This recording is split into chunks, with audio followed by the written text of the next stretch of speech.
करने मात्र से आपको लिंग के दर्शन का फल प्राप्त होता है। अगर आप स्वयं धाम में नहीं पहुंच पाए तो कहते हैं अगर आप केवल मंदिर का शिखर दर्शन ही कर लें तो आपको संपूर्ण फल बाबा विश्वनाथ के दर्शन का मिलेगा। ऐसा मैं काशी खंड स्कंद पुराण के में वर्णित उन श्लोकों के आधार पर निश्चित रूप से कह सकता हूं कि आप जितने लोग भी इस वक्त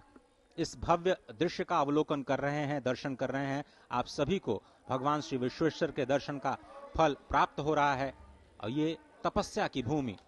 ये समर्पण की भूमि, ये त्याग की भूमि, जहां पर मनुष्य नहीं, जितने भी जंतु हैं, जितने भी जीव हैं, जितने भी जंगम प्राणी हैं, यहां पर आकर के कुछ भी त्याग करते हैं वो सब कुछ मोक्षदायिनी हो जाता है। और इसीलिए इस नए कलेवर में